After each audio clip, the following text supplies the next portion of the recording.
রাজ্যে যে কোনো দিন এসআইআর জারি করা হতে পারে এবং গোটা দেশেই কিন্তু এসআইআর জারি করা হবে, এমনটাই নির্বাচন কমিশন সূত্রে খবর।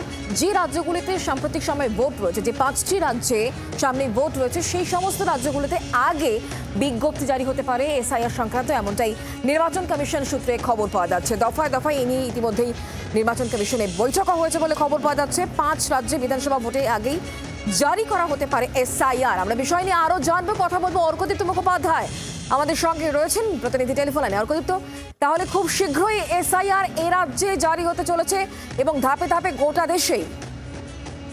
শুক্লা, দেখো, ইতিমধ্যে নির্বাচন কমিশন একটা বিষয় পরিষ্কার করেছে যে এসআইআর হবে, গোটা দেশ জুড়ে সমস্ত রাজ্যে হবে।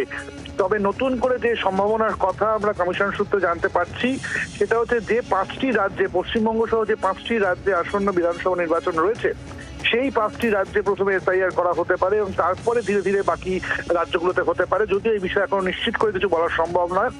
বৈঠক দফায় দফায় চলছে বলেই খবর কমিশন সূত্রে এই বিষয়টি নিয়ে। তবে 5টা রাজ্যে, পশ্চিমবঙ্গ 5টা রাজ্যে প্রথমে এসআইআর হতে পারে এবং খুব তাড়াতাড়ি কিন্তু এই বিষয়ে বিজ্ঞপ্তি জারি করতে পারে নির্বাচন কমিশন। দেখো, 29 তারিখের মধ্যে, এই মাসের 29 তারিখের মধ্যে দেশের সমস্ত রাজ্যের সিইওদের, অর্থাৎ মুখ্য নির্বাচনী আধিকারিকদের যাবতীয় ইআরও এবং এই ইআরওদের নিয়ে রিপোর্ট সাবমিট করতে বলেছে নির্বাচন কমিশন বিকেল 5টার মধ্যে।